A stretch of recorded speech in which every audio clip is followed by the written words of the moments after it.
Fray Andrés García Acosta, Fray Andresito, vivió entre 1839 y 1853 en la Recoleta franciscana. Originario de las Islas Canarias, llegó a Chile a la edad de 39 años y durante los casi 15 años que estuvo en nuestro país, caló muy hondo en el alma nacional. Al llegar, le fueron encomendadas las labores de la cocina y la limosna, y fue precisamente en ese caminar, pidiendo por las calles, donde fue conociendo a las personas, sus dolores y carencias físicas y espirituales. Enfermero y guía espiritual afamado, logró, entre mucho más, reunir en el convento a un grupo de obreros, siendo un impulsor de su organización. Visitó a los internos en la cárcel y a los enfermos en el hospital.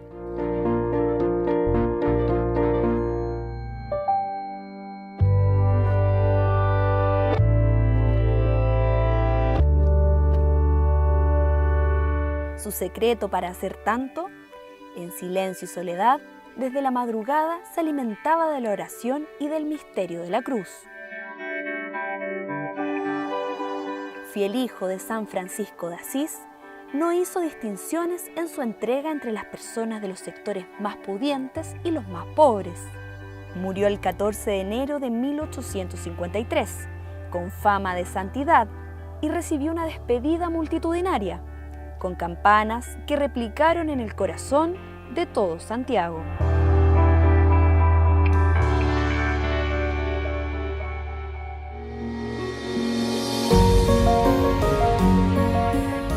El Vaticano declaró a Fray Andresito oficialmente venerable en el año 2016. Hoy oramos por el milagro que le permitiría ser reconocido como beato, acercándose con ello un paso más a los altares. Si usted ha recibido algún favor inexplicable para la ciencia, por favor, contáctenos.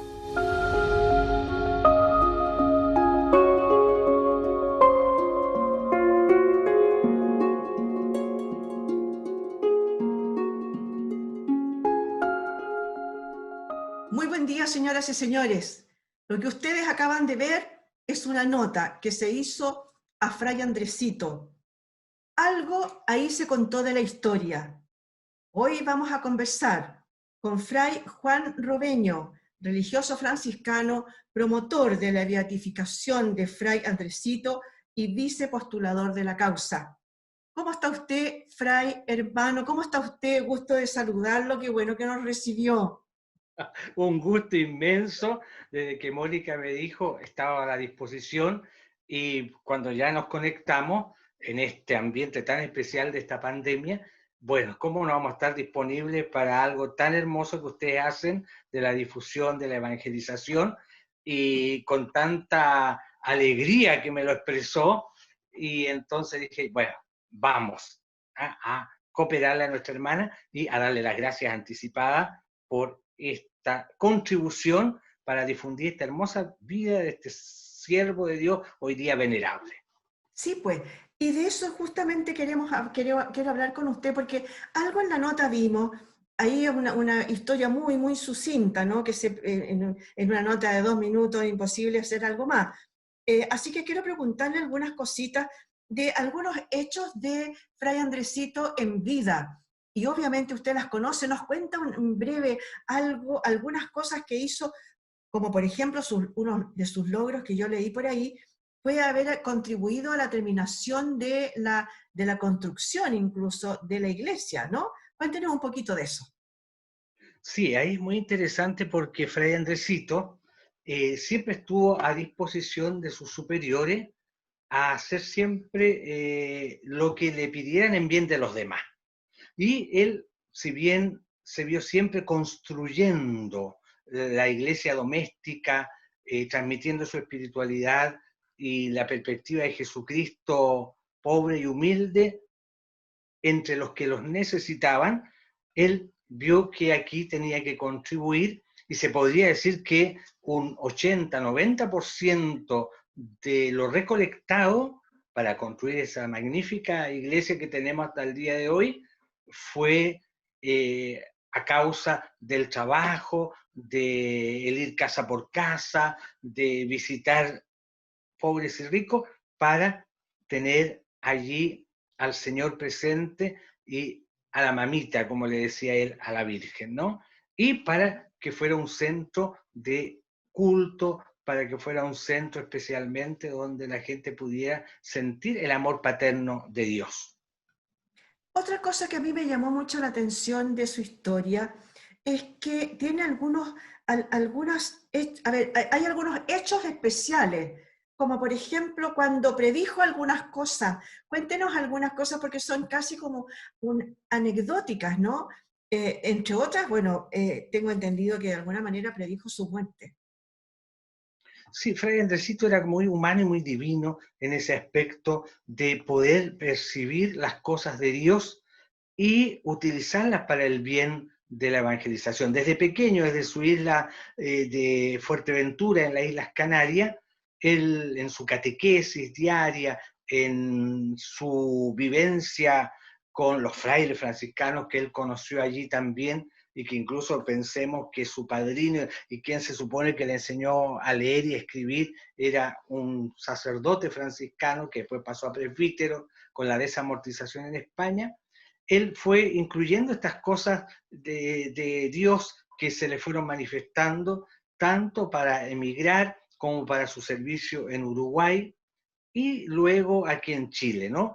Tanto en lo pastoral, digamos, en las visitas, o con su amigo Ignacio Osa, o con la gente que venía al convento, él podía ocupar el don, a lo mejor de prever, de ver el futuro, digamos, en una magnitud desde la fe, él podía también intuir y decir ciertas cosas que se cumplían y se hacían realidad. ¿Cómo fue al final su propia muerte? ¿No? Que Sí. él le dice a su guardián, al superior, mira, espérate que a tal día, a tal hora, yo ya parto a la casa del Padre. ¿No? Son esos dones que van teniendo y que tenemos también todos los Ujú. bautizados, que los podemos usar para el bien, los podemos usar para ayudar a los otros a poder vivir la fe, la esperanza y la caridad. Ahora, tengo entendido que, por lo que he leído de su historia, eh, hoy día es venerado como, no como venerable, en realidad es como un santo, ¿no? Por el fervor popular, pero también lo fue en vida, porque a él lo seguían muchísimo. De hecho, cuando murió, parece ser que tuvo una despedida multitudinaria. Bueno, eso dice el Mercurio de la Ujú. época Sí, y otros diarios de la época de que fue un funeral de jefe de Estado. ¿Mm? sí. Por las carrozas que llegaron, por los participantes, por el pueblo que se desbordó de Santiago y de sus alrededores.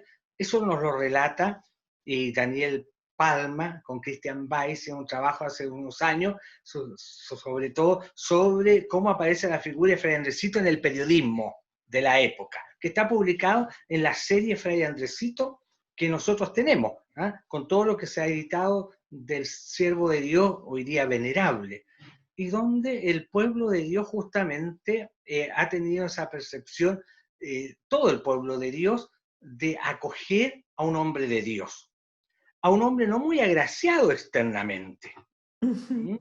Que podríamos decir, en algunos casos sufrió él también el rechazo, pero en general, en todos los sectores y en la fe popular que había en esa época, Fray Andresito penetró los corazones y pudo instalarse en los hogares de pobres y ricos. ¿Ah? Por eso que nosotros hablamos también que es un puente, ¿ah? Es una figura muy carismática que atraviesa todas las clases sociales, ¿no? Hasta el día de hoy. Y los que participaron en esos funerales, y la gente que hoy día, o en la normalidad, visitaba la Recoleta, es de todos los estratos sociales, e incluso podemos decir, ha llamado la atención esta figura a personas no creyentes, agnósticos, y hasta aquellos que no quieren mucho a la iglesia o son anticlericales, pero tienen una amistad con Fray Andresito. a mí me ha sorprendido, porque en estos 30 años que más o menos llevo yo, que mis superiores me han puesto en esta labor, uno se sorprende cada vez más, ¿ah?, con esta experiencia, y que son el fruto también de una vivencia evangélica que ya se percibió en los que estaban en su tiempo, los que lo trataron, los que convivieron, y luego, por supuesto, los que pudieron despedirse en el último momento y luego participar en sus funerales, ¿no? Y eso ha sido constante durante estos más de 100 años en la devoción que Fray Andresito tiene en la sociedad chilena y en otros estados y fuera también de nuestra sociedad chilena. Sí, tengo entendido, corrobóremelo por favor o no, usted además escribió la historia y devociones populares en la Recoleta franciscana, así que debe conocer de su historia súper bien. Aparte de eso, usted es el promotor de la beatificación y está como vicepostulador de la causa, ¿no? ¿Cómo va este proceso? Primero decirle que hemos tenido que trabajar mucho, mucho, porque la causa estuvo detenida por lo menos unos 40 años. Y fue porque vino la depresión del 29, vino Ya. la muerte del vicepostulador, vino una crisis social, política, y además vino una crisis interna en los franciscanos, de no tener las personas suficientes ni preparadas en el momento para eso. Luego, hasta el año 50, se nombró un hermano, pero que no se pudo dedicar a eso, entonces siempre estuvo en un segundo lugar.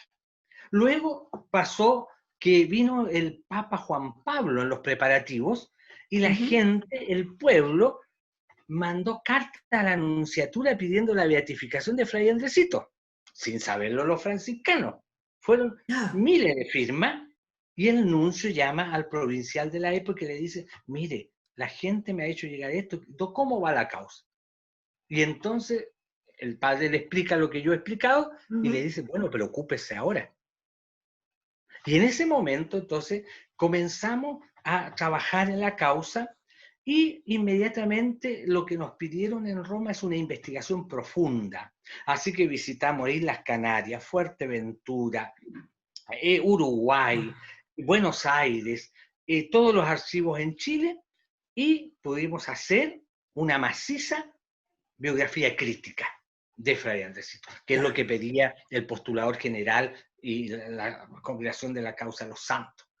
Luego de eso ya se reactivó la causa y comenzamos a preparar la posición, que estuvo varios años, y esta posición entonces se culminó, se entregó a la congregación de los santos y luego ya hace 2 años el Papa Francisco lo declaró venerable. Es decir, estudiaron los 7 teólogos, los peritos, la Ujú. vida, los testimonios dados por el tribunal eclesiástico, que llamó mucha gente que conoció a Prendecito, o que ellos escucharon de sus abuelos, de sus antepasados, y pudieron declarar las virtudes teologales y cardinales como las vivió el siervo de Dios. Y el Papa entonces hizo el decreto donde firmó declarando el segundo paso del proceso de las causas, Perfecto, ya. venerable.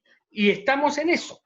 Y ahora el tercer paso, que estábamos trabajando y seguimos trabajando hasta el momento de la pandemia, en pedirle a los fieles, bueno, que se encomienden y que nos hagan llegar cuando ellos vean una gracia o un milagro para poder recopilar todos los antecedentes y poderlos ordenar, estudiarlos con una comisión médica que nos asesora y luego, si eso es más válido, abrir el tribunal eclesiástico en el lugar donde ha sido, en la diócesis donde se ha eh, realizado el posible milagro, y luego eso se envía a Roma y en Roma entra la congregación de los santos, donde allí hacen los estudios pertinentes y si es positivo, el Papa después firma el decreto para la beatificación. Y en este momento estamos buscando el milagro, pidiéndole a Dios que interceda, ¿cierto?, al Señor Jesús, que nos pueda regalar un milagro a través de la intercesión de Fray Andresito. Y estamos allí en eso, algunas perspectivas pueden haber, pero en esta parte todos los procesos entran bajo, ¿cierto?, es como los tribunales de justicia civiles, ¿ah? La cautela, la Claro, reserva claro. necesaria En secreto para... del sumario. Usted lo ha dicho. Oiga, él murió un 14 de enero de 1853. Nosotros estuvimos, como canal, estuvimos el 14 de enero de este año, cuando se celebró la misa, y vimos el fervor popular, la cantidad de personas que van a cada 14 de enero, y con mayor razón, cada día 14 de todos los meses que se hace una misa.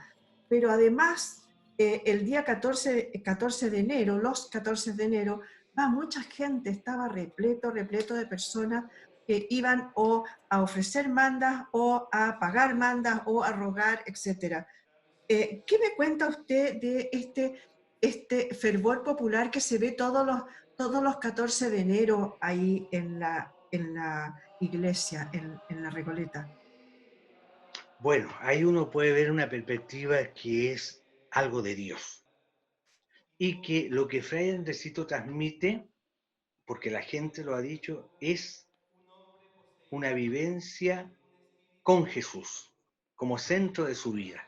Y que viene muy bien para estos tiempos que vive la Iglesia en Chile y en el mundo, y donde Ujú. el Papa nos ha llamado a centrarnos en Jesús, a mirar nuestra vida y a poner a Jesús en el centro del caminar del cristiano y de las comunidades eclesiales.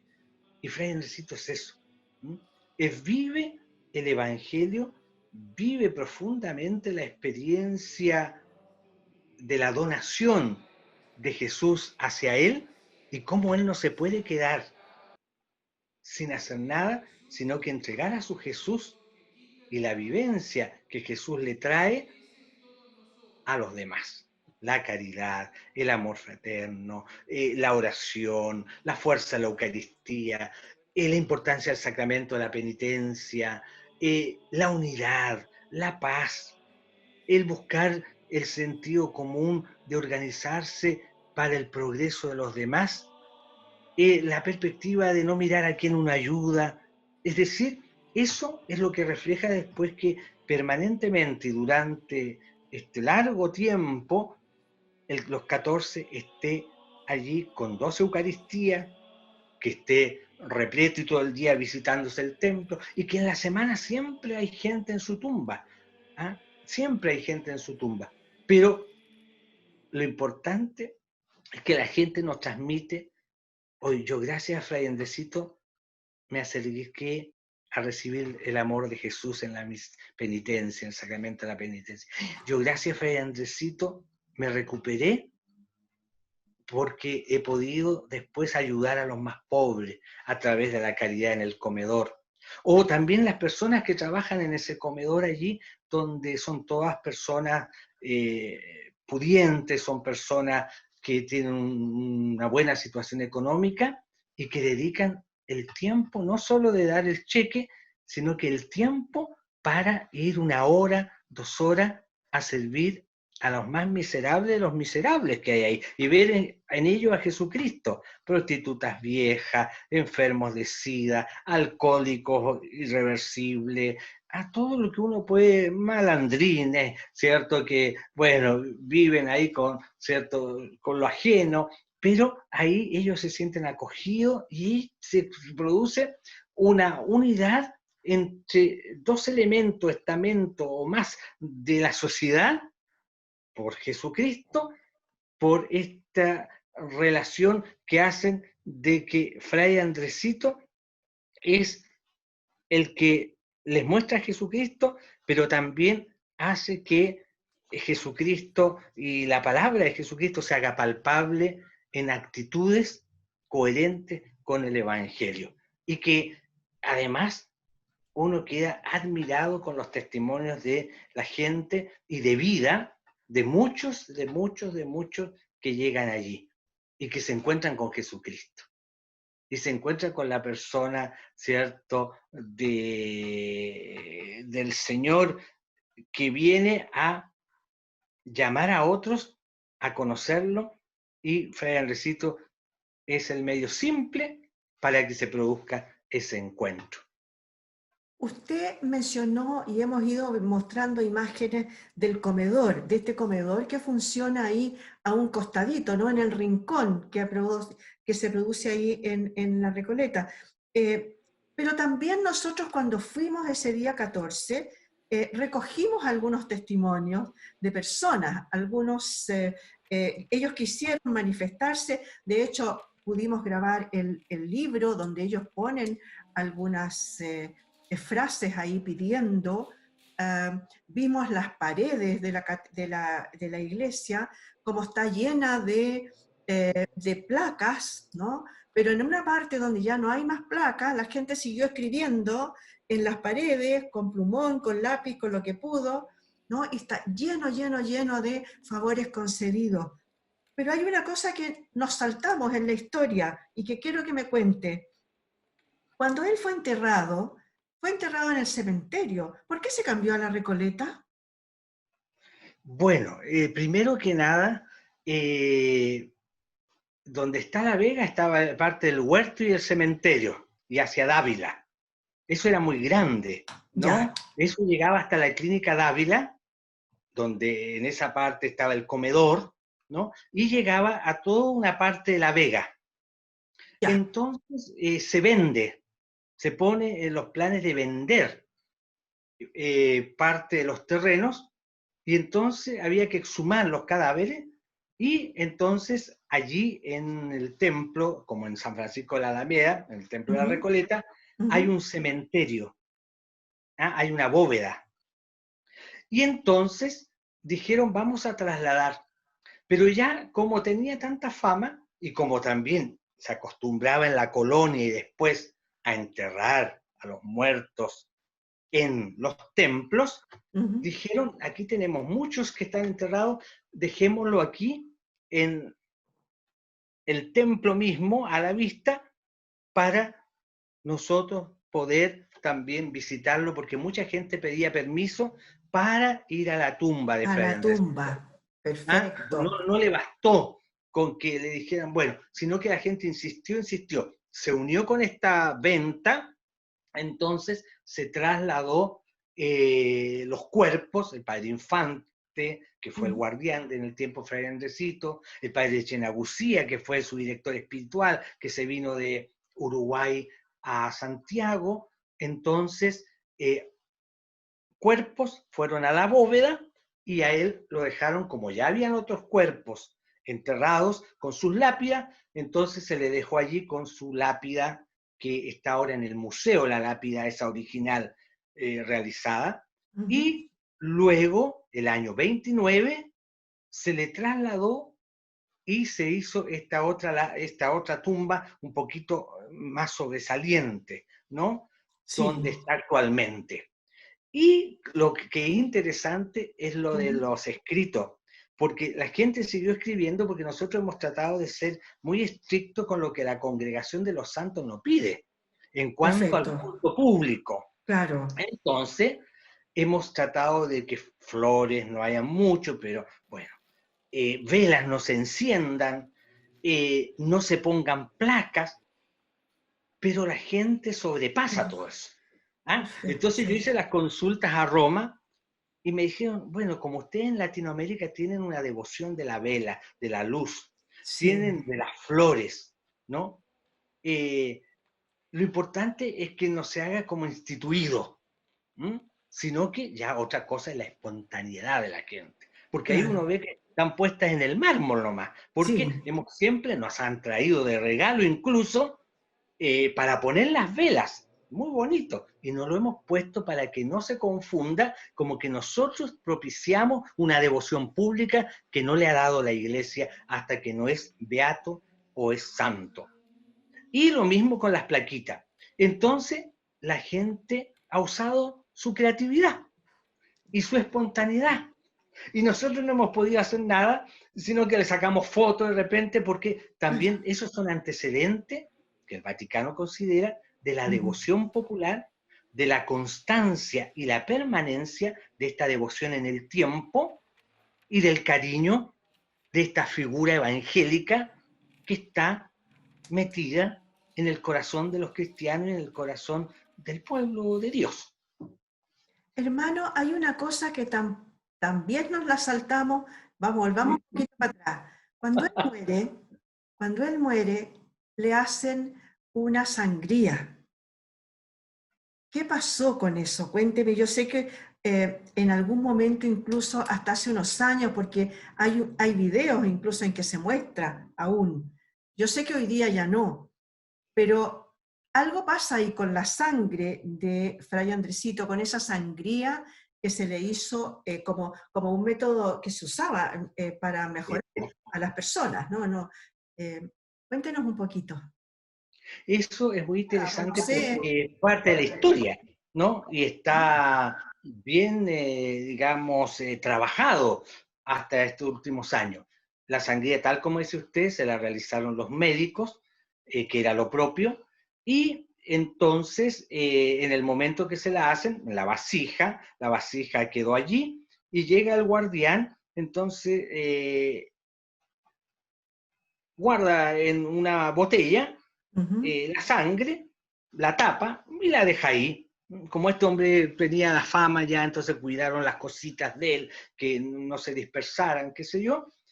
Pero después, cuando ya iba a comenzar el proceso canónico, ¿no? En ese tiempo, ahora es 5 años que se pide, en ese tiempo eran como 40 años, ¿no? Que tenían que pasar, era mucho más distante. Entonces, ya que la gente seguía, entonces se le ocurre al padre Hutó, primer vicepostulador en Chile, pedir los permisos al arzobispo de Santiago, etcétera, etcétera. Y entonces se hizo un primer estudio, porque alguien se acordó y dijo, ¡pah! Y pidieron al notario, todavía me acuerdo, Melo, la notaría Melo, el notario, que pudiera estar presente algunos eclesiásticos, domeico, de los famosos de la época, ¿no? Y otros médicos más, para que vieran la sangre. Y ellos la ven y dicen, sí, es sangre y, ¿cierto?, se manifiesta aquí. Pero hay una cosa novedosa, que esta sangre está líquida. Y la sangre se supone que inmediatamente se coagula. Claro. Entonces, eso fue la primera cosa que la época sorprendía mucho más que hoy día. Hoy día podemos tener mucho más respuesta científica a eso. Luego, entonces, el año 30, 35, 36, un padre vicepostulador pide autorización y la llevan a la clínica Camilli de Roma. Ya. Para que le hagan estudios. Llegó, tomó la botella, con los permisos necesarios, la llevó. La clínica Camilli la puso en 2 frasquitos, 2 tubos de ensayo. Ya. 2 tubos de ensayo. Y entonces, y dio su dictamen. Es sangre humana. Esa fue el dictamen. Él se trae un frasquito, una ampolla, y la otra quedó guardada en la postulación general en Roma de los franciscanos. Que ahí está. Bueno, seguimos ya, se activó, damos un salto grande, se activó ya, cuando viene el Papa, etcétera, esta causa, y muchos decían, bueno, ahí está el milagro, porque no puede ser que esté coagulada esta sangre, que no se haya coagulado, ¿no? Que esté líquida, algo pasa ahí, qué sé yo. Entonces se pidió un examen guiada por el doctor Valenzuela, que fuera quien guiara esta comisión, de la Universidad de Chile, del médico legal y de otra entidad, las cuales asistimos con el ministro provincial de la época, el padre Roberto Turriaga, fuimos a la clínica alemana, allí me parece que el laboratorio donde lo hicimos, y se abrió la ampolla y se sacaron muestras para cada una de las entidades. Y estas entidades después quedaba bajo reserva hicieron su informe y se envió a Roma. Y se decía que no era tanto que estuviera licuada la sangre, sino que habían glóbulos rojos, todavía vivos, que eso era también notable. Se hicieron las consultas, se envió, pero el postulador general nos envió que no podía ser presentado como milagro, porque un milagro tiene que ser bajo la intercesión del siervo de Dios para bien de una persona. De un tercero. De un tercero. Ya. ¿Ah? Yo insistí 2 veces, con carta, todo, pero la respuesta fue la misma. Que esa es la intercesión. Ya. Ahora, ustedes hasta Entonces, hace poco... ahora, lo único va ahí termina. Entonces, entre medio de todo esto, alguien nos dijo, fue un padre Cifuente, que era jesuita, me dijo en esa época, él asistía, era devoto, Fernandecito, y un día me dice esto, años 80 tiene sido, 85, 86. Entonces me dice, esto no podría ser que se presente la sangre en público, porque es adelantarse al juicio de la iglesia y esto no es reliquia. Las reliquias solo comienzan a ser tales cuando es beato o santo. Oh, santo, ya. Esas son reliquias oficiales. Si no, estaríamos haciendo culto público. Y entonces consultamos y nos dicen por prudencia, porque ya han cambiado todas las normas. Hoy día se hacen estatuillas de los papas que son santos, qué sé yo, se hacen medallitas, una cantidad de cosas que enorme, ¿no? Enorme, que antiguamente eran vistas con mucho recelo que se hicieran. Pero cambiaron, entonces pero dice, pero por prudencia. Entonces el postulador nos envía un referéndum donde nos dice allí una nota que es mejor que se guarde y que solo se pueda usar en casos extremos para visitar a un enfermo en forma privadísima, a un enfermo que esté en un hospital, en su casa, pero en una forma privada. Pero en un caso extremo. Exacto, exacto. Sí, porque ustedes hasta, no sé hasta cuándo en realidad, pero en algún momento ustedes la tenían, la mostraban dentro de la misma iglesia, ¿no? Un poco como... Años 85 más o menos. Claro. O antes. O antes, quizá. Sí. Eso fue como un periodo de unos años que se le ocurrió a un padre esta brillante idea que no era muy brillante, para el bien de la causa, y se hizo, pero se hacía privado ahí también. Terminaba la misa y la gente pasaba. Claro. ¿No? Que rezaba un Padre Nuestro, una Ave María, etc. Pero, como le digo, vinimos nosotros, entonces inmediatamente intervenimos ante una consulta directa a Roma, y Roma nos orientó, y de ahí ya no se ha hecho pública, sino que, tal como nos dijo el postulador, que sea de una forma privada, porque es parte de él y puede ayudarnos para la intercesión, pero en forma privada. Incluso estos últimos años se hizo una novena privada para que en casa privada no se pueda hacer pública, sino que todo en el sentido, bajo las normas del no culto que se llama, que exige la Iglesia. Perfecto, y aparte de que para que no pueda, no entorpezca, ¿no? el proceso que está en este minuto. Usted en algún minuto también comentó algo de que la lápida, por ejemplo, está en el museo. Ustedes tienen ahí en la misma, a la entrada de la iglesia de la Recoleta franciscana, a la entrada hay un mini museo y hay una parte que está cerrada, que yo supongo que ya va hacia el convento mismo, ¿no? Pero ahí tienen algunas cosas que eran de él, verdaderamente de él. Su hábito, hay una serie de cositas. Eso, la gente los puede ir a visitar, los puede ver en cualquier minuto.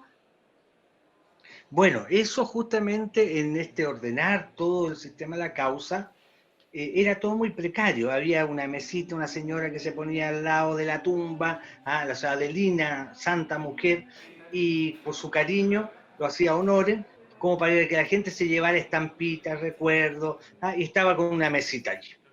Bueno, ordenando, dijimos Salinas, después de unos 20 años, estaría ya o 10 años, ya. Entonces, adaptamos lo que era el antiguo velatorio para, donde está actualmente, para una pinacoteca. Y ahí se han puesto los cuadros, está la lápida primera, y cuadros que pintores a través de los años, retratos que han hecho de Fray Andresito, porque tenemos una buena cantidad y hay muchos guardados, como por una linda exposición. Y entonces se hizo una pinacoteca. Y ahí nos ayudó Pedro Santibáñez y Jacqueline Elgueta del Museo Histórico Nacional en esa época.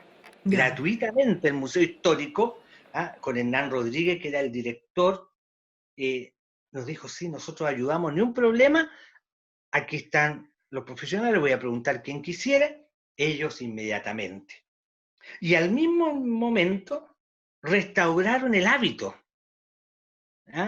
Allí Isabel y Fanny Espinosa, Isabel Quintela, dos miembros que todavía están en el Museo Histórico Nacional del Departamento Textil, restauraron el hábito. Y dijimos, bueno, después, ¿y por qué no hacemos un museíto en lo que era el bautisterio? Y Ya. como se reconstruyó el convento, una parte, dijimos, pidámosle al nuevo guardián que incluya una sala para museo también.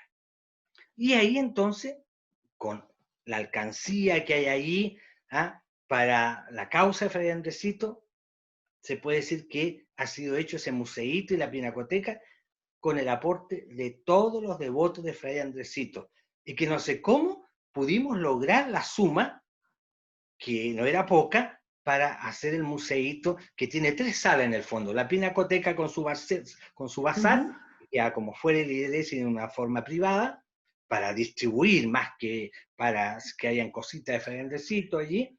Luego está la sala que decía usted, están todas las cosas de Fray Andresito, sus vestimentas, su sombrero, su canasto, su chalita, su hábito, su escritorito que tenía en la mesa, sus anteojos, después está en un sector sus tarritos con que él salía a pedir limosna para los pobres o para Santa Filomena o para las vocaciones. Después están los frasquitos donde hacía las pomadas, todas estas cosas, digamos, para llevarle a los enfermos, repartir en la portería para quienes acudían. Y luego allí entonces se puso todo lo de la causa y algunas vestimentas que él pidió también, se preocupó de la liturgia. Él cuando vio que el templo estaba terminando y que había que inaugurarlo, a un señor Iglesias que era quien exportaba y quien iba a Francia, entonces él hizo una campaña con la gente que él conocía y encargaron un juego completo de candelabros, un juego completo de ornamentos preciosos, que son hasta el día de hoy piezas de museo, para celebrar la liturgia en el templo. Y eso están también, algunos está expuesto allí. Y ese museíto, en el tiempo normal, era el día domingo, el día sábado en la mañana, el día domingo en la mañana, y el día martes, todo el día que se podía visitar. Perfecto. Algunos pequeños tips que no, nos los saltamos. Él era devoto de Santa Filomena. Su cuerpo, cuando fue trasladado de una tumba a otra, se encontró incorrupto. ¿Es verdad? Ambas cosas. En el aspecto que era bastante, bueno, el pueblo canario y Fuerteventura, él ya le decía, se crió con los franciscanos que evangelizaron las islas allí, y especialmente la de él, y entonces fomentaban la catequesis mucho por las devociones. Y una de las primeras devociones que tuvo él, la de San Francisco, que lo lleva a hacerse franciscano, si Claro. bien hermano donado. Yo ahí destaco algo que es muy interesante porque él no fue religioso. Él, en el momento de su muerte, el superior le ofrece, ¿cierto?, el hábito franciscano. Y él le dice, sí, gustoso. Y le ofrece el ingresar canónicamente a la orden franciscana. Pero él vivió toda su vida de laico. Un laico comprometido, diríamos nosotros, un laico que a honorem ayudaba como secretario del convento para recibir a la gente que llegaba. Después le pidieron que fuera un laico que fuera a pedir por las casas, tanto en Uruguay como aquí en Chile. Y entonces eran hermanos donados, legos donados que se llamaban, ¿no? Y que hacían los aseos. Recordemos que él llegó como ayudante cocinero, De le dieron el cocina, pase sí, de sí. cocina, ¿cierto? Y bueno, a barrer, y después hubo la necesidad de un hermano que fuera pidiendo limosna para los pobres y para el convento, el sustento. Pero, Fray Andresito, la primera devoción, bueno, San Francisco. Después, San Pedro, ¿cierto? San Diego de Alcalá. Porque San Diego de Alcalá, en la capillita donde él iba de niño, hay una serie de cuadros de la vida de San Diego. Y además, dentro de la isla vivió el santo San Diego de Alcalá. Y entonces iban al convento y conocían bien. Luego la villa de San Pedro Alcántara, la villa de Santa Bárbara, San José. Y cuando llega a Uruguay, conoce ahí y profundiza la vida de Santa Filomena, porque el siglo XIX fue el siglo del Sagrado Corazón y de Santa Filomena, ¿no? Pero Santa Filomena, un presbítero, Castro, que era notable, un argentino notable, intelectualmente, teólogo, qué sé yo, le da a conocer la vida de Santa Filomena. Y además le dice, tú encárgate de difundir la vida. Y como era obediente, ¿no? Él lo hace, y luego que se viene a Chile, se encuentra de nuevo, porque este presbítero Castro, que participó en la Constitución Argentina, un personaje, viene a Chile a hacer clase de teología al seminario, y se aloja en la Recoleta franciscana. Y ahí estaba Fray Andresito y el padre Chenabucía, que también era español, su director espiritual. Y entonces dicen que le regala una imagen. Le dice, bueno, acuérdate que tú tienes una promesa, esta imagen, vas a ir tú entonces a difundir esta devoción. Y tanto fue que él hizo a las señoritas de Santa Filomena, reúne a varias señoritas de la sociedad y organiza ahí el club femenino de Santa Filomena. Sí, sí. Luego, ¿cierto?, unos escritos de difusión de Santa Filomena, la novena de Santa Filomena, y finalmente se le ocurre y dice, bueno, el altar de Santa Filomena. Y entonces logran hacer ese hermoso altar y traer Sí. esa imagen de Santa Filomena y difundirla. Incluso más de alguien alguna vez me dijo, oye, a lo mejor eso de Santa Filomena interrumpió el proceso.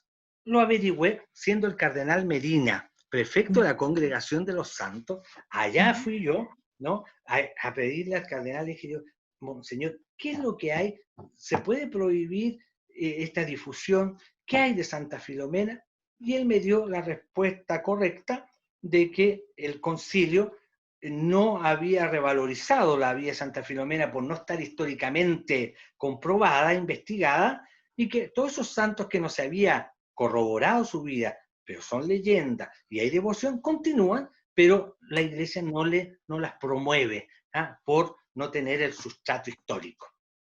Entonces, no podía ir en contra porque él es hijo de su tiempo.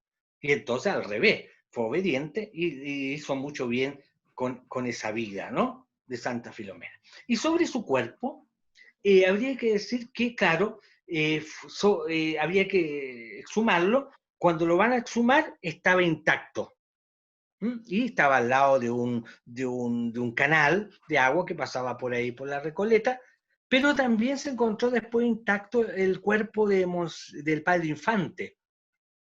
Sería la tierra, qué sé yo. Entonces, digamos, habían varios cuerpos intactos, pero les llamó la atención.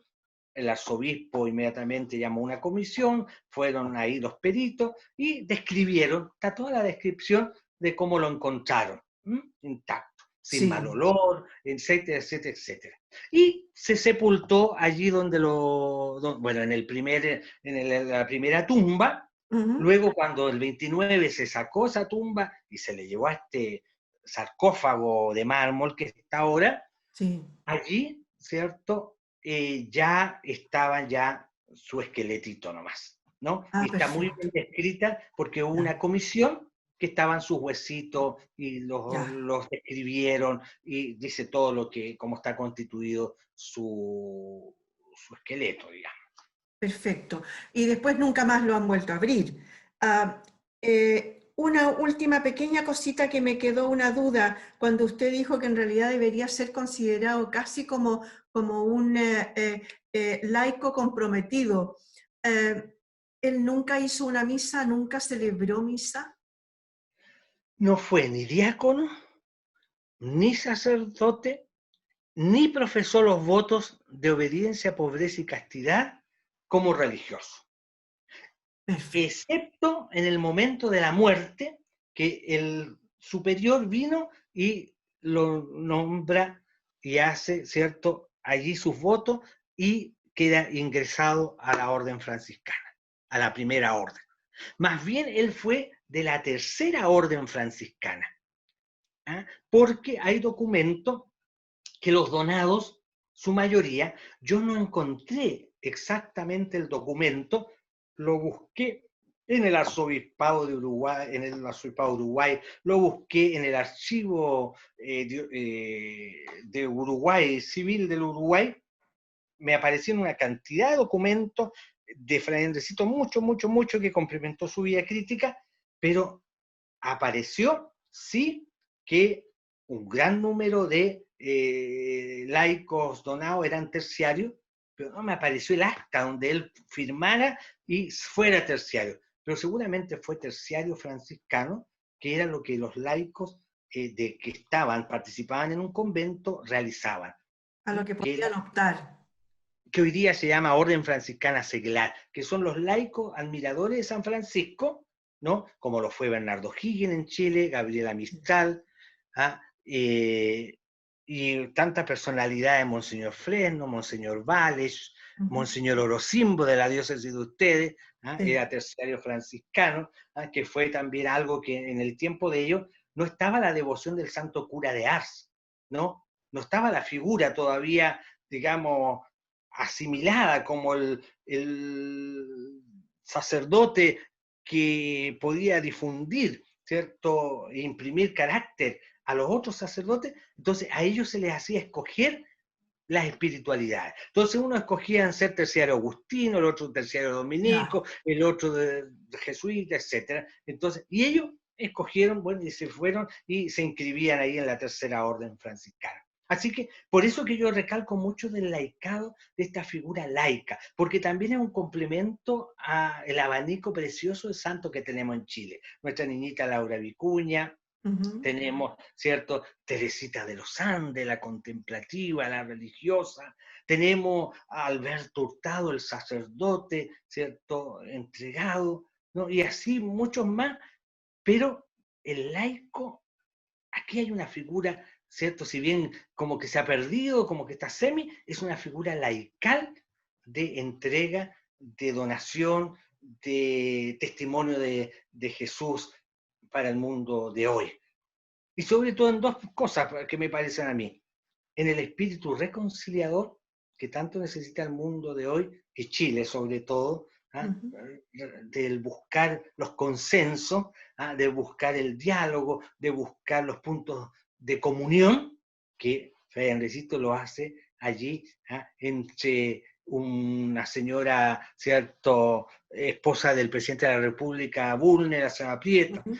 con, ¿cierto?, la cercanía a los pobres que están en las barriadas, o en la cárcel, o en el hospital, o estar en el Palacio de Gobierno, o estar con su amigo Ignacio, ¿cierto?, Osa, uno de los hombres más ricos de la época, y donde él hace eso de atraer, de buscar el bien común, de, ¿cierto?, poder trasladar de un lado a otro para que haya un mundo mejor, más fraterno, más equitativo, más, ¿cierto?, evangélico. Perfecto. Fray Juan Robeño, no sabe lo que le agradezco esta conversación tan grata que hemos tenido. Hemos hablado, podíamos haber seguido en realidad mucho rato, ¿no?, conversando sobre el tema, así que le agradezco muchísimo su tiempo por habernos dado hoy día esta entrevista. Muchas gracias. Un placer, bueno, y conocerla, verle el rostro, ¿no? A través de estos medios, Tanto que ¿no? nos habíamos Y hablado, sí. ha sido tan afable y agradecer enormemente su disposición al medio con el cual usted trabaja y sobre todo yo creo que el rescatar estos personajes para nuestra iglesia, para nuestra comunidad y que son también nexos con la sociedad civil, nos hace mucho bien porque pues acrecentamos voluntades y es lo que hoy día, ¿cierto? La gente está queriendo, no tantas palabras, no tantos discursos, sino que hechos, Ujú. hechos. Y yo creo que Perfecto. entonces agradecerle y que la mamita Virgen, bueno, la acompañe en la misión y en este tiempo que vamos a ir paso a paso, como dicen, ¿cierto? Sí, Hacia una nueva realidad que no sabemos cuál es. que ojalá sea mejor. Muchas gracias, Fray Juan Robeño, religioso franciscano, promotor de la beatificación de Fray Andresito y vice postulador de esa causa. Muchas gracias, señoras y señores, por haber estado con nosotros en esta entrevista en tiempos de coronavirus. Muchas gracias por haber estado ahí.